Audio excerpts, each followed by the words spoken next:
And once that's up, we'll get going. And that looks like it's live. All right, what's up, my Project Fresh family? We are connecting with you live on YouTube and Instagram today.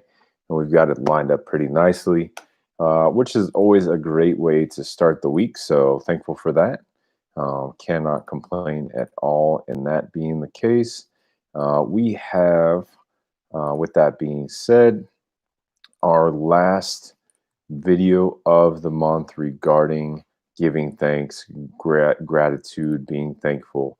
I hope everybody had a relaxed and enjoyable Thanksgiving holiday weekend. Hope you guys stayed safe. Been seeing some really interesting stuff about the potential of COVID cases, even the idea, I think that was from the lead task force, the lead of the task force. I don't recall what her name is, but they're giving the idea that if you potentially went to a Thanksgiving dinner, as possible that you could have been exposed to COVID, and it'd be good to get a test. That's quite a statement if you think about the implications of that. It's almost an assumption, but again, I'm not necessarily here to break down the specifics, more so just to focus on things that we can control. So I hope everybody had a relaxed and healthy time. Most of the clients I talked to today, as well as my wife and I, everybody that I chatted with over today's sessions, were saying that they did very small and very unusual Thanksgivings, 2, 3 people at most, which, if you've got a big family, it's going to be way more than that. Several turkeys and lots of chairs around the table. So, it's interesting. My family and we didn't have any immediate family growing up. So it was always, either the 6 of us or the 5 of us, plus my grandma and maybe someone else. So it seems, smaller in comparison to what some folks do here in California. I don't know what it's like for you guys where you live, but feel free to drop in the chat what Thanksgiving typically looks like for you as far as size. Typically, the more the merrier, right? I know having a big family was always something that was interesting to us, because it was just me and my 2 brothers. My older brother left when I was 8 for college. So add those last 10 years before going to college myself was usually just the 3 of us and our parents and maybe grandma too, usually grandma. And more or less, just a sec.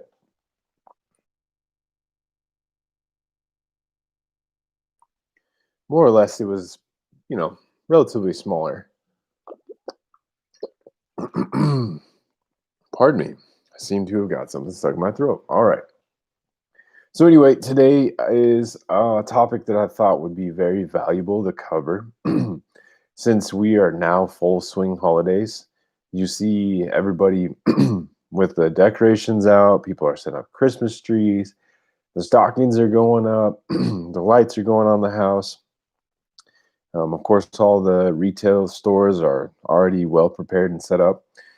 Excuse me. The music is playing when you go in to different shops and stores, and ultimately, it is Christmas season. 25 days from tomorrow. Tomorrow is going to start off the 25 days of Christmas, and we're in full effect.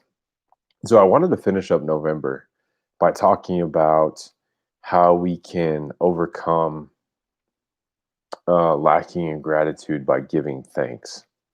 And it is something that is such a valuable thing. I mean, one of the things that comes with overwhelm is, or what can come in the holidays as far as overwhelm is, I got to get all these different people, all these different things, getting to the store, to do all of your shopping, all the typical holiday things that we do to make sure we feel like everything is covered. And that can be a really it can feel like a really challenging situation. A lot of different people want to give everybody gifts. Maybe you feel like it's something you have to do, maybe it's something you want to do, whatever that may be. Got the long list, got all the different tasks. You may still be finishing up your work year strong. It may be fiscal in for you if your company is running with the calendar year. It may not be, where you might even have a company where they tell you to go home for at least a week. And then, of course, you have everything at the end of the year that you can take additional PTO. So maybe it's more relaxed for you, whatever it may be. There's a lot of stressors that we can find at the end of the year. When it's a time of joy and peace and happiness and those kinds of things, with it, we can find a lot of stress. And on top of that, we have something that is impacting a lot of people's health. And in addition to the regular challenges, my family, as well as other families I've known, known or come into contact with recently, have had health related challenges around the holidays, maybe even losing loved ones. And it can be a challenging and difficult time of year as well. Both my grandfather and my father both passed away within roughly 12 days of Christmas. So their passing anniversaries are within a couple of weeks of Christmas, literally.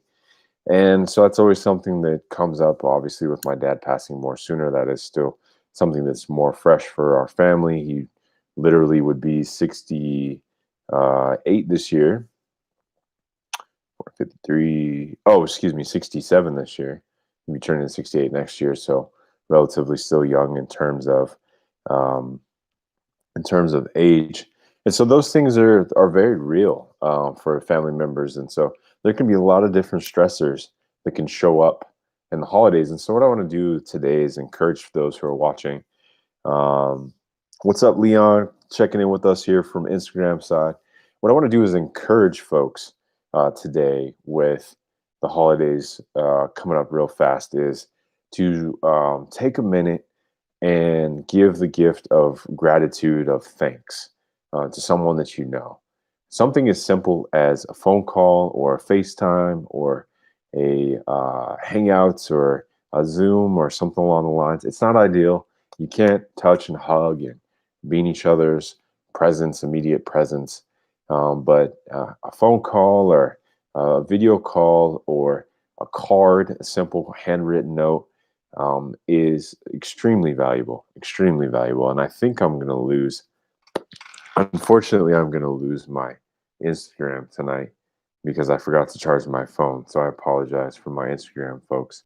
So hopefully this goes through and stays on my channel as far as live today.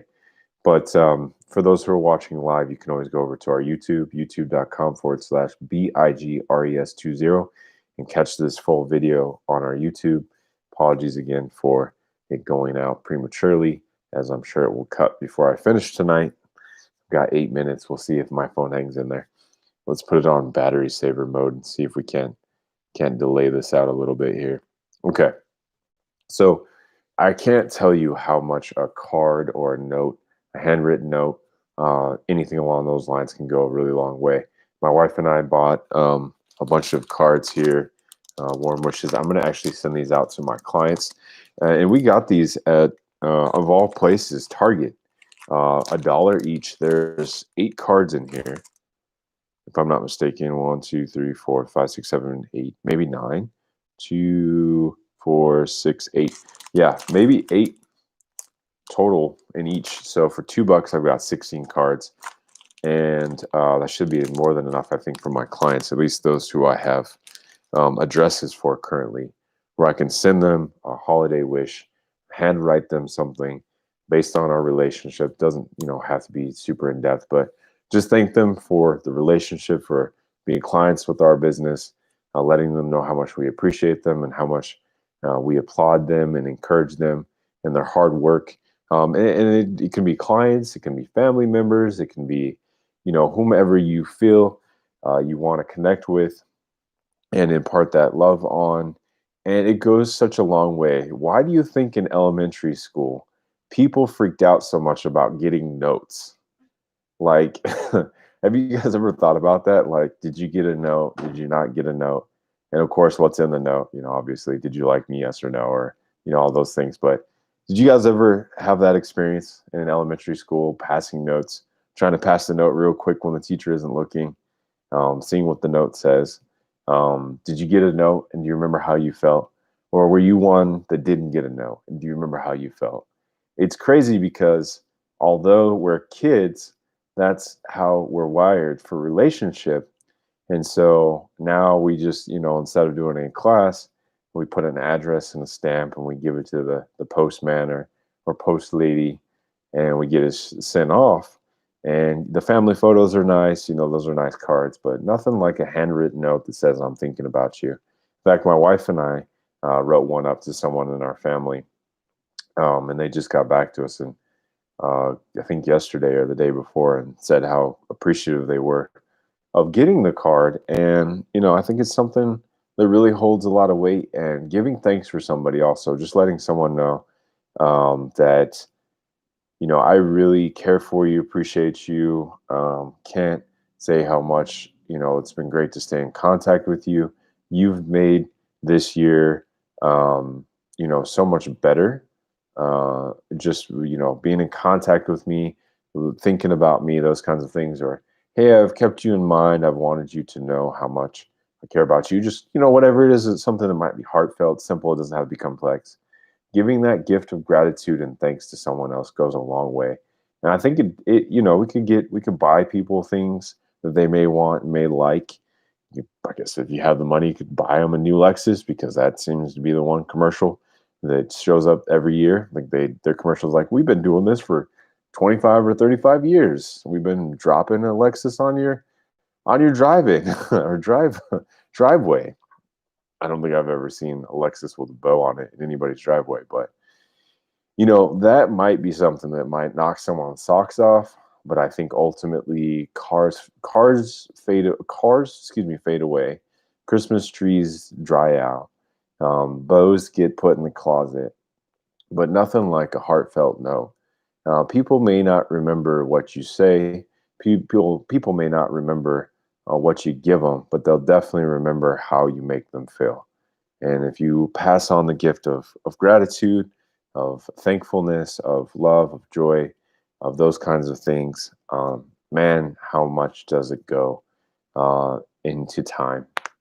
And so I just wanted to encourage you guys with that, with all the little to-dos and work and gift buying and tree purchasing and trimming and preparation. Of course, we probably won't be prepping for much as far as family goes this year because of sheltered in place. And I don't know about what it looks like for you guys right now. We're getting more stringent in our levels. So the last county that I was working in moved back to purple, which I believe is the most stringent of the different categories here in California. Our county's been in it now, I think, for 2 weeks.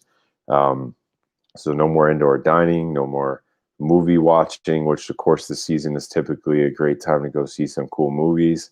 Um, it's getting colder, so outdoor dining is basically going to be very little and few and far between for most people. Anything else that typically is indoor during the holidays, obviously gatherings of any kind, all shut down, all now not part of the equation. So continuing to dwell with those that are in your quote unquote bubble. So that may not be an easy circumstance for you. You may get to travel, which is great, but still have a limitation surrounding that. And of course, if you travel, there's also the potential for quarantine. So there's just so many different things that are going to be on our minds. They're going to be challenging us over this next month coming up here. So I'm just encouraging you guys, other than keeping with the activity, the fitness, eating the best you can enjoy yourself on the holidays. That's totally fine. I've had clients all throughout this week enjoy themselves. Someone went traveling. Had a client who went to a different location to enjoy themselves. I had clients who enjoyed themselves for Thanksgiving, pies and different things that usually are not in the typical schedule. And they came out on the other side saying, "Hey, you know what? I'm glad I enjoyed myself. It wasn't the best thing, but I enjoyed myself, and I'm ready to get back to work," which is the Monday after. And that's ultimately the goal. So we want you guys to have those days, Christmas, if you celebrate Hanukkah, Kwanzaa, or any of the other holidays over December into New Year. Those days you want to enjoy them. You want to be able to, have a good time and not regret it, and be right back on plan. Because if you're on a diet, the diet's got an end date. It's going to die. It's going to finish. You're not going to continue to build lifestyle habits. But if you're just focusing on doing the best you can for your lifestyle habits day after day, they're going to get stronger. You're going to get stronger. Your resolve is going to get better. You're going to be able to have those days or those holiday weekends where you can enjoy yourself. You know what your limitations are.